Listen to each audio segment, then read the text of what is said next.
Hey everyone, welcome back to Third Shot Podcast. I'm here with Uncle Greg from our Dill Dinker studio in Las Vegas, Nevada, and we've got another great episode in store for you all. But before we get into it, please head on over to our social media, Instagram and Facebook. Just search at Third Shot Podcast. You can also head on over to YouTube, subscribe to our channel, Third Shot Podcast, and you can catch up on all of our previous episodes and watch us, which is kind of cool because sometimes we've got some people on here who are showcasing some amazing stuff. So please follow us wherever you can. And we love all the comments and all of the support. So thank you so much. Yeah, and actually, our guest today is somebody that did comment on our Instagram page and really loved our content and wanted to share some of his content. And it's really cool because we've talked to so many different guests in the past that they kind of tell us like what the differences are around the country, right? The guy that traveled around and he says, "Oh yeah, in these states they people played like this." And then we've talked to people who play internationally, and they say, "Yeah, pickleball is very different in Hong Kong versus Africa versus Canada versus America." But we've never talked to anybody that compared pickleball in a region like Atlanta. And Jason Domine has an Instagram page that basically compares what it's like to play in the Atlanta pickleball area. So I can't wait to talk to Jason about the differences of the different clubs and different courts in Atlanta. So let's bring him on.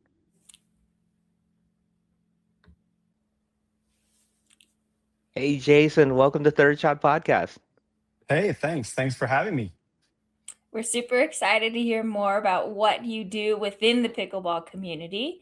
But before we get into all of your cool stories, let's do a quick toast to you and what you're doing to give back to the pickleball community. Cheers. Well, thank you. Cheers. Cheers to you, Jason. Mm, Coffee it Hmm. is. I got a little Same. Kahlua going on with mine. I got a little Kahlua coffee over ice. Ooh, Delicious. yeah, Weekend sounds vibes over delicious. there. I got, Yeah, I love that. All right, Jason, I'm dying to hear more about what you're doing. But first, share with us and our listeners how you first got into pickleball. When were you introduced, and what got you to fall in love with the game? Yeah, I love that. So I got introduced to the game back in August of 2024. A friend of mine was constantly talking about it. I avoided it like the plague because honestly, it sounded like a cult. Reminded me of one of those like CrossFit things, where um, they're just trying to get me into the fold, and so I avoided it for a long time. In August of 2024, I went through a really traumatic breakup with the person that I was dating at the time. And coming out of that, my therapist recommended that I find some hobbies that would give me some distance from that and give me something to do with my time. And that friend that had been telling me about pickleball constantly told me about a pickleball 101 class that his local city park was doing for free. And I thought, what the heck? Let's just try it. Um, and to my surprise, I thoroughly enjoyed it. Not only was it fun, but I thought that it was just something that I could really sort of latch onto. I thought it was something that would probably be good for my mental and physical health. And um, so yeah, that's what I did.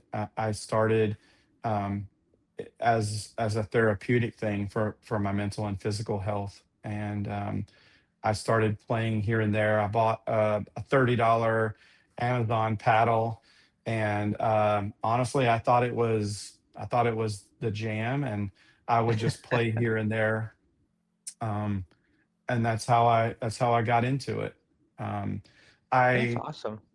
Yeah, right after that happened, right after I started getting into it, Hurricane Helene roared through our region, and um, and so from October to December, I sort of put pickleball on the back burner as I spent a lot of time doing relief work up in that area. Um, I basically ended up sort of moving up into that area doing relief work, and I sort of took a break from pickleball, and then I repicked it back up back in uh, August of last year. I picked it back up, and I just ever since then I've just I've immersed myself in the game. I play every day, and it's been something really cool for me. That's amazing story that really since August you've really immersed yourself and getting into it and learning about all these different clubs. But you said something earlier about using, well, that your therapist suggested find a hobby. Didn't necessarily play pickleball, but you chose pickleball as that hobby to kind of get you away from what you're in, right? And get you out of that. And I was just wondering, do you talk to other people now and kind of use pickleball to help them as their a therapeutic way of getting out of whatever depression or anxiety or any of those types of things? Are you kind of an advocate for the game for mental illness? Yeah, absolutely. And it's actually something that I talked to one of our local clubs is a Dill Dinkers location, and I was talking with the owner about that, about the advantages of the physical and mental health, but especially the mental health component of it, and in providing this space of community and providing an outlet for a lot of these things. Last year, what was incredibly difficult for me. Last year I battled prostate cancer, and I battled it for the most of the year. And in August, I was told that if I didn't have surgery within a month, that the stage 4 cancer would take my life. And so, leading up to that, I started using pickleball as an outlet to try to take my mind off of everything that I was going through. And then in September, I had surgery to a prostatectomy to help with that. And then my recovery became about pickleball as well. As I recovered for a month, I couldn't play pickleball, but I bought one of those rebound nets, and I literally would just stand in my house and rebound as if I were at the kitchen, because I didn't have to move around. Um, and when I was in the hospital, this is so great, but when I was in the hospital, um, uh, I I was trying to think of something to create a goal for myself for recovery, and I knew that the Kitchen Open, which was a large amateur event here in Atlanta, was going to be held at the end of October, which was a month after my surgery. And so I just made that my goal. My goal was to get to a point where physically I could play in this tournament a month later after my surgery. And so I made that my goal. And then pickleball became a huge part of my recovery from that surgery, and as I was recovering from cancer. And so it especially became important to me mentally after I was sort of recovering from that cancer journey. And so at the end of October, I not only was I able to attend the Kitchen Open, but I actually was able to compete in the Kitchen Open. And while we lost 4 of our 5 matches, um, all of them pretty close, I should mention too. Two or 3 points we lost by in a division that was a little higher than I was based on my Duper score anyway. The last match we won, and I just fell to my knees and kissed the court, and it was such a magical thing of overcoming that. Was just really special to me. And it will always have a really special place in my heart. A few weeks ago, I was invited to go there to ITP, which is here in Atlanta, to an outdoor uh, pickleball and padel club, also tennis here in Atlanta. And I met up with their head of pickleball, who, upon hearing my story, gave me an honorary gold medal from that event that he had been given. And so that sort of leads me into the other thing, which is the community on the whole has just been so supportive to me as I recovered from that cancer journey, and as I worked on my own mental and physical health. That I'll never forget it. It's one of the things that makes pickleball so special to me. Wow, that's a truly amazing story, and congratulations as well on beating your battle there. Yeah, thank you. Of course. And you mentioned community and how it's kind of helped you through all of that. And now you've kind of taken it to the next level with the community in Atlanta. Can you share with us a little bit more about the various communities that you've found within pickleball within Atlanta?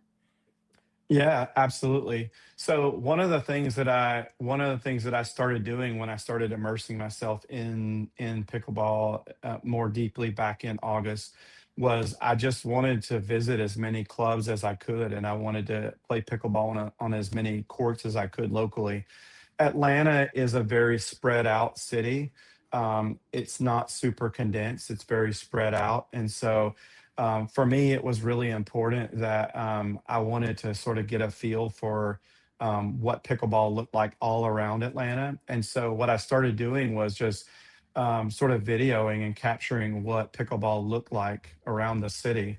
Um, and because I have worked in social media professionally for the better half of 17 years, both in social media and content, um, I immediately realized that there was a really good opportunity for me to share the story of pickleball around the Atlanta area, which is why I created the Pickleball Around Atlanta Instagram account.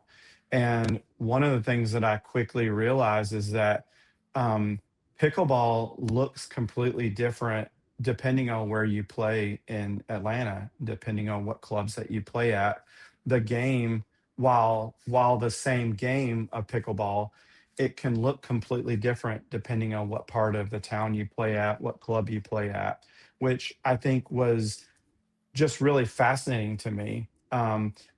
As an example of that, I'm an ambassador for the Pickler up in Cumming, which is north of the city, and a lot of the population in that area, there's a lot of folks that are from the Indian community, and those folks play a lot of badminton. And so the Mhm. game that I play up there is um, it's very aggressive. It's a lot of slamming. It's a lot of, so you're having to reset a lot. You're having to sort of play at it from that style. Whereas I also play in some areas that are close to me that are it's a much higher population of Asian folks, and those folks have play a lot of table tennis. They play a lot of ping pong, and so it's a lot of hands battles at the kitchen, a completely different style of play. And then when I go down into the city, where it's a much more diverse a much more diverse segment, some of those clubs down there, it's a broad spectrum of things. So you have to have a more sort of rounded game. And I just think that's incredibly fascinating that depending on what part of town you play at in Atlanta, at what club you play at, you end up having to play almost a different type of pickleball. And I think that's something really unique to pickleball. I don't think that there are different types of games of tennis or golf or baseball. So I don't know. I found this really amazing, diverse community, and that's the other thing too, is that I love the diversity of pickleball. I love the fact that there's so much diversity, both in racial, gender, sexual orientation. All of this, I think, it encompasses a much more broad spectrum of our of the rich, vibrant patchwork of our country, and I love that. I love that it's such a special community. It truly is. And, as Bridgie and I have traveled around and played at different places, and we get to talk to people that have played in different places around the world. It is amazing how pickleball is kind of bringing the world a little closer together. And hopefully that's happening. That would be maybe too idealistic of me, but I hope it really is doing that. And I believe it is. You mentioned that you travel around the different parts and it's different communities. Do you find that it's because of the demographic around those clubs that Asians are playing in one spot and different races are playing in different spots, or do you think those races seek out those clubs because it's part of their community? And then my backup question to that, or my follow-up question to that is, do you find yourself having to adjust your game to that community, or do you just play your game and hope it, I hope it works, against those That players? those are such great questions. To answer the first part of it, I think that it's a combination of the demographics in those areas, in combination with the fact that some of those communities are looking for spaces in which they are, in which they are more comfortable, in which they sort of have folks in their other friend groups that are in those areas. I definitely think that there is some sort of combination of that. I also think it's that some of those clubs, because they're geo targeted. I think that some of those are, this club is 5 minutes away, or this club is 10 minutes away. So I think that it's some sort of combination of that.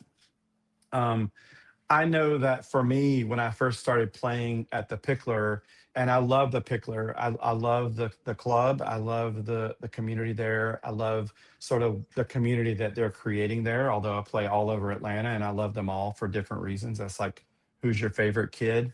I love all of them. I love all of the clubs around Atlanta for different reasons. But when I first started playing at the Pickler, because a lot of the folks that are in that area come from the Indian community, and they are a little more aggressive and a lot more slamming, a lot more. They're a lot. Their drives are a lot more forceful. When I first started playing, I would get really angry, and I would be very frustrated with it. And I realized that I was either going to need to adjust my game and learn how to play against that, or just be frustrated or play somewhere else. And so I just decided that I was going to try to figure out how I could adjust my game to play against some of that style that's a little bit more aggressive. And I watched a lot of videos, and I played as much open play as I could. And now I absolutely love it. So I actually have had to adjust my game. When I go and play in Duluth, which is a city also north of us. Again, very high Asian population, a lot of table tennis, a lot more kitchen game that's really fast. I find that when I'm there playing, I have to lower my center of gravity, plant myself. I have to be a little bit more intentional with how I play at the kitchen because it's so fast. Um, and I think that by adjusting my game to those different styles, when I go and play at a place like Dildinkers, which is down in the city, it's a lot more diverse. I think that it rounds out my game overall, and it makes me a better player, especially in tournaments where obviously there's a broad spectrum of players playing in those tournaments. Yeah, I can definitely see how that's an advantage. Like you've gotten to see so many different styles of play now that you can kind of incorporate bits and pieces into it into your own, which is really cool. Yeah, and I'll tell you too, like to Greg's point a minute ago. Last week I played pickleball. I saw that a pickleball that a church near me had open play, and I thought, well, it was only like 15 minutes away from me, and I knew that it was at a church. It was going to be in a gym, and those aren't the most optimal places to play pickleball, in my opinion. I love a more court feel than a wood floor kind of feel, gymnastics floor kind of feel. But I was like, let's go and see what it is. And it was so amazing. Like I actually posted about it on my own personal Facebook page, because in a time and era where I feel like we're being sort of maybe driven apart and sort of sought to divide us, in this church gym, I was playing with Asian folks, Indian folks, Black folks, Hispanic folks. It looked like the most perfect image of what diversity looks like. And in that space, we were all just pickleball players, and I don't know. There was just something so special about it to me. It to me again. It was just such a really good indicator of what makes pickleball special, is just like this diverse community that it encourages. That's amazing. I just love that, pickleball is that melting pot and different clubs. So you mentioned Dill Dinkers, you mentioned Pickler. What other clubs stick out to you as some of your favorites around the area? Um, Planet Pickle, which is north of us. Planet Pickle is a great club. They have a lot of really good open play. They hosted the ATL Pickleball here recently. They do a really good job with creating a good family environment, which I really think is great. When you go there, you'll see a lot of kids. You'll see a lot of younger players, and they've done a really good job of encouraging a family environment there, which I think is really great. The people are really friendly.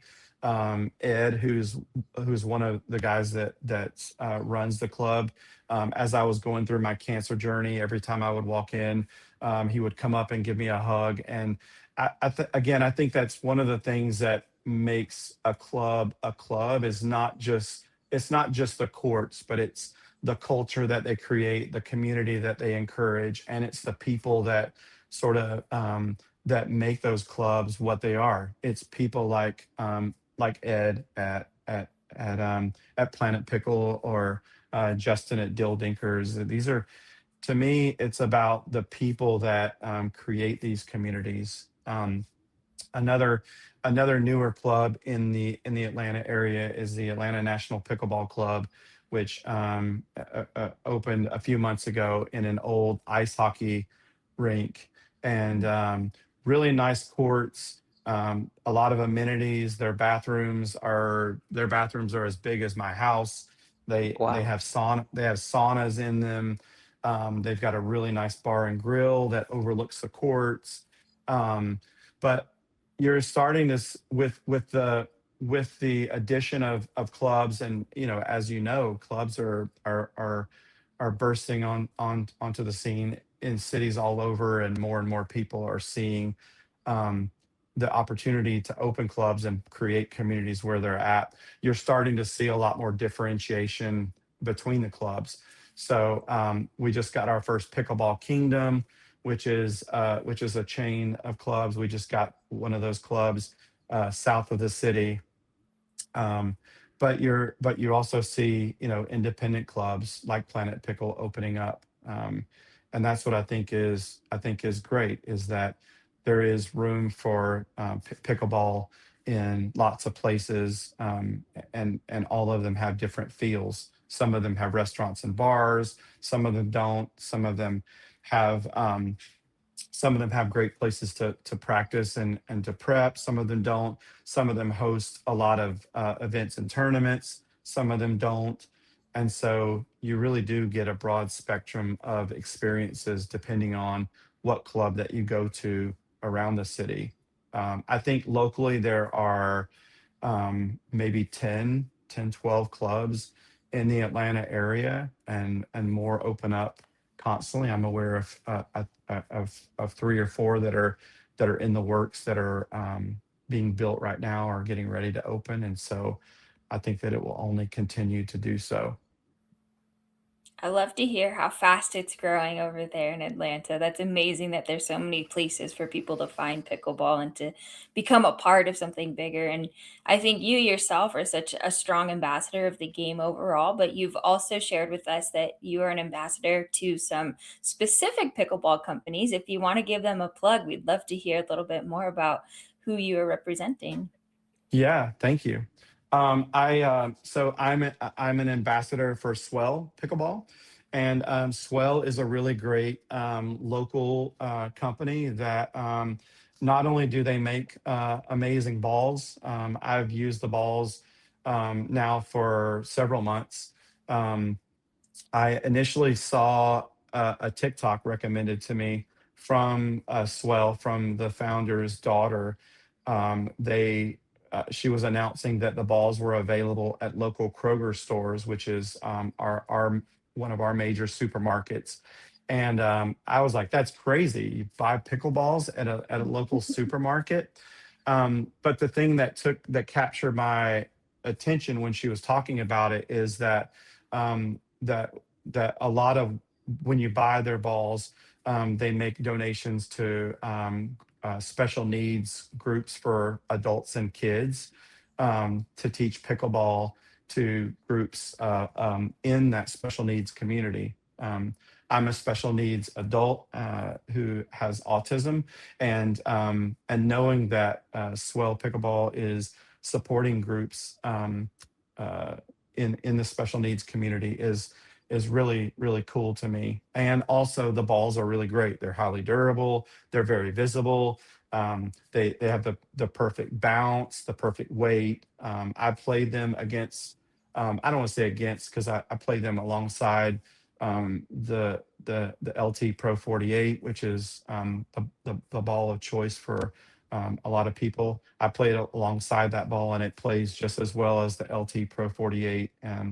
And I like the fact that it gives back. So, yeah, I'm also, like I said, I mentioned I'm an ambassador for the Pickler.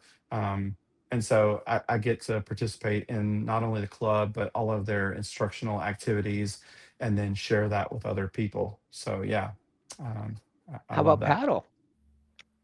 Yeah. Well, the paddle that I'm currently maining, so I have been playing with the Selkirk boomstick, and I love the SLK Era, which is the other paddle that I've been playing predominantly with. But recently I've been maining the Enhanced Duo. This is the Enhanced Duo elongated. I love the fact that it has a Gen 3 feel, whereas the boomstick is has a very sort of hollow feel, in my opinion, and the Duo has a Gen 3 feel because of the way it's constructed, but it's a full foam paddle.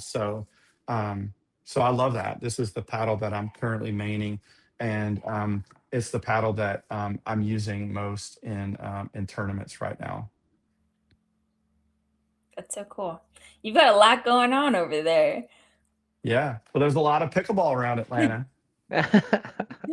Love that. So we started a segment a couple of times now. Ask Bridgie and Uncle Greg anything. So is there a question that you are curious to hear our opinion on? Yeah. I'm curious. What do you think of? What do you think? What do you see as as the future of pickleball? And will young players continue to dominate? Which I don't know if you saw in the most recent tournament, but I think it was I think his name is Cameron, uh, was playing in singles, Oh, and Yeah. I, just, I mean, was really crazy. Had Chris Hayworth on the ropes, and you're starting to see a new generation of these younger players come in, and we have a lot of really great young players here in the Atlanta area. Um, and so, do you think that they will continue to dominate?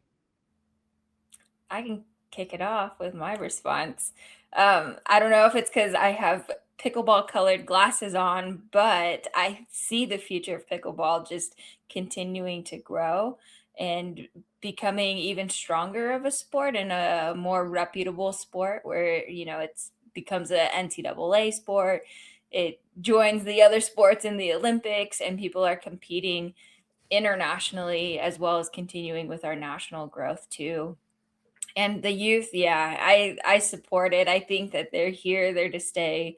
They're coming in strong, and I think that they do have the energy, which could put them over the edge competitively against other people. But I love to see that that the sport is kind of touching beyond just that typical age range that it was maybe what people thought it was Associated meant with, for. yeah. Yeah, exactly. Yeah, I agree with you, Bridgie. I think it's definitely going to keep getting younger with the introduction of pickleball as a sport in schools, right? I think high Mhm. schools are making it a varsity sport. I think colleges are making it, hopefully, it's going to be an NCAA certified sport. And like you said, the Olympics. And I think, Anna Lee was the poster child. I mean, she dominated the sport from the time she was like 16 years old, and I think the youth sees that, hey, you can make this a career. You can make this, really the future. And especially in singles, right? I mean, I'm an older guy, so playing singles isn't the easiest thing in the world to cover the entire court. And you play against younger guys that are Yeah. just covering everything. You can't drop them. They're getting to all the balls. So I think, especially in singles, is going to be, you'll see a lot of youth. I just saw recently a 16-year-old woman. Maybe she's a girl if she's only 16, but she was beating some of the top players in singles at the most recent pro tournament. So I definitely see the pro game getting younger. And if the schools bring pickleball into, their curriculum, I think it's just going to keep growing the sport. I think that's the fastest growing demographic right now is the younger players. Yeah. Yeah, I agree. And I saw the young girl that was playing in the tournament, playing against some of the older the older women in there, and I was floored because when I saw her, I thought, am I watching the youth? Am I watching the youth matches? And it was like, no, she was playing against the adults. I was like, Yes. wow, she didn't even look old enough to drive, and yet there she was, just I mean, dominating. And so, Yeah. yeah, I love that. What paddle are you currently playing and most excited about right now? You go ahead, Uncle. Okay. So it's kind of a difficult question for us to answer, Jason, just because of the fact that we have so many different paddle companies coming onto our show and providing us the most recent paddles that they have produced, and we're constantly changing paddles because we're reviewing them. So for Bridgie and I, it's a real tough question to answer because we're constantly rotating. So we don't really play with one paddle for very long. We're playing long enough to review it, and then we move on to the next paddle that we're reviewing. So it's kind of funny because when Bridgie and I play in tournaments, we go, "Oh no, what paddle are we gonna use?" Because we want to play our best, but then anyway, it's just a real interesting topic for us. Yeah, Yeah. it's a good problem to have, but it does make answering that question very tough. Yeah. We are very fortunate to be in this predicament, but I think that there's so many great paddles out there, and it just really depends on what type of game we want to play, which kind of like helps us determine which we select for what types of matches. Yeah, I totally Yeah. get that. Well, that. Someday, go ahead. Well, I was gonna ask you, Jason. It's like you go around, you're playing in different spots that make your game change. Do you change paddles Yeah. because of which game you're playing in and what style you're gonna have to adapt to? Yeah, I was gonna say that. It's I have the boomstick. I also have the SOK era power, and then I have the duo. And depending on the day and depending on where I'm playing and who I'm playing with, I will often change my paddle. That boomstick is so powerful. Sometimes I feel like I'm being dragged behind a horse with that thing. It feels like too much for me in that game, and so I'll sort of back down a little bit and go with the era. um, and then sometimes I want more touch, I want more control, and so that enhanced duo is really great because of the feel of it and the way that it feels. So yeah, depending on how I'm playing that day will determine what paddle that I'm using, one of those three paddles. But yeah, I completely agree. um, and some days I'm on with the boomstick, and some days me and the boomstick are one, and then other days it's the yeah, it's like riding a bronco bull. Yeah. Well, I really appreciate you coming on, Jason. Please, take this opportunity to plug your Instagram and Facebook pages. Yeah, thank you. So we are on Instagram and TikTok. It's at Pickleball Around Atlanta, all lowercase, all one word, at Pickleball Around Atlanta. And and the page is just really meant to highlight the vibrant scene of pickleball around Atlanta. Um, we highlight the clubs, courts, the teachers, instructors, shops, players, just everything that makes the Atlanta pickleball scene such a really special community, and giving back to a community that has given me back so much over the last months. So, yeah, Well, let's toast to pickleball in Atlanta and everything that you're doing for the community. thank you. Absolutely. Cheers. Thank you. Cheers. Cheers. And cheers to you recovering from cancer. Thank you. Oh my gosh, Thank you. yes. Yes, Take my cheers to last that. sip for the month. Yeah, on December 23rd, I got the news that I am cancer free. And that is the best Christmas present I could have been given. Oh Oh my my gosh, that is God. so amazing. Congratulations. Yeah. I mean, when you were telling that story, I got, this the chills and kind of that feeling, that I was like I just totally feel what you're going through, and also so happy that you had pickleball to help you get through it. I mean, Yeah, it was a thanks. special story, and I appreciate you sharing that with us. Yeah, thank you. So I can't wait for Bridgie and I to come down to Atlanta. We hopefully will go to the Dill Dinkers in Atlanta. Daniel and Laura do a fantastic job. They're the owners over there. And, Yep. I kind of lean on them for advice, with us developing our club here in Vegas. So Yeah. they're really special people, and they got a great club, great community. So I can't wait to go down and visit you and visit them. Yeah, absolutely. Yeah, I love Daniel and the club there. I've actually featured Daniel and the club there on my channel, and yeah, I hope that we get to play some pickleball in Atlanta soon. Let's do that. Let's Yes. do that. Thanks again for coming on. Take care. Thank you. Thank Thanks, you. Jason. That was really nice having Jason on and hearing his story. Yeah, what an amazing person in general and everything he's been through. And I think that it's amazing that he's has this platform now to share his story, but also to continue on with the content creating that he's doing around Atlanta. He's doing some great stuff.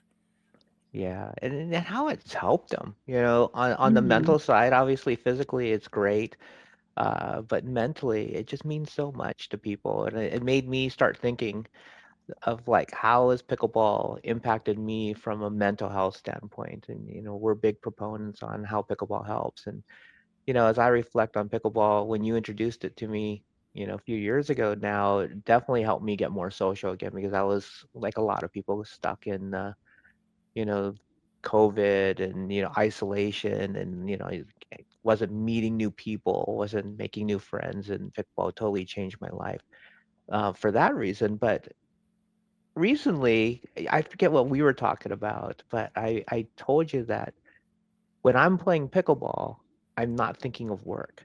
Hmm. And it's really difficult for me to kind of turn off that work switch. Just because of my mind, I'm thinking about what we're doing here at Double Dinkers and just all these different ideas and tasks that I got to do. And it kind of consumes me at times. And I really have to take a break from that just for my own mental health and sanity. And when I'm playing pickleball, I'm not thinking about any of those things. Hmm. It is my safe place where I can go to, and I'm not worried about any of those other things anymore. So from that point of view, I think it's really helped my mental health and allows me that getaway from work mode. How about you? Yeah. I think similarly too, especially when it comes to the social piece of it, the amount of people that I have and you have gotten to meet through just playing pickleball has been huge and really great for my mental health in that aspect because as you get older, it's really tough to kind of find new friends along the way. You know, you're not in school anymore. I'm not playing on any sports teams, and so this kind of like replaces it as a way to be out there and just meet new people, whether it's just for that day or ongoing friendships. I think it's super important to be able to make those connections and just the human aspect of it. And when I first started playing, it was during COVID, and so there was a lot of separation at that time, So I think that that's been super helpful for me overall. Yeah, and we hear so many stories here in Vegas of people that were at that tragic shooting at the concert. Right. Um, and a lot of them use pickleball to kind of get them out of that, help them recover from being at that shooting or knowing people that were at that shooting and, lost lives. So it's amazing how pickleball has helped people in so many different ways in their lives. And I just don't hear that a lot about other sports. And maybe it's just because we're so into pickleball and we talk to so many people around pickleball, we hear it more often. But you and I have both played sports all our lives, and we don't hear these stories when when No, I'm talking bowling or golf or baseball or, whatever sport that I right. play. I don't hear those stories. I hear them around pickleball. Fascinating. Exactly. Yeah, and I don't think I've heard the word community more than I have when talking with people who are a part of pickleball or enjoy pickleball. And I think that is a piece that makes it so special. I mean, even though we've played on sports teams before and there's that like innate piece of community if you're a part of a team, this goes beyond it because the relationships and the connections you're making aren't just with the person that you're playing with. It's so much greater than that. Yeah, I mean, and Jason takes it to a whole nother level, right? Because he's Mhm. probably part of 10 different pickleball communities just around the Atlanta area. Right. It's so cool. It is so cool. The more I hear stories like that, the more I love the game of pickleball because I just, I think it's amazing that it does this for people. And what I was saying earlier about maybe it's idealistic, but I think it's just bringing communities closer together. And in a time that, I don't want to get too political, but in a time that things are getting so polarized in other areas, pickleball is Mhm. doing the opposite, is bringing people together. So very special. Absolutely. So let's take our third shot Yeah. To to pickleball. everything, to pickleball and what it's done in our lives and Yeah. everybody else's. Cheers. Cheers.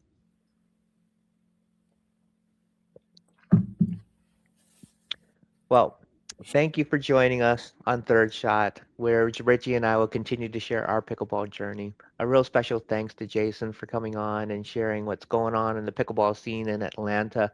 Go check out his Instagram page, Pickleball Around Atlanta. Great content, really good guy, and if you could support him, we would appreciate it. And we promise to have amazing guests just like Jason on future episodes of Third Shot. Let's continue to share our enjoyment for the game and and grow this pickleball community together. See you next time on Third Shot Podcast.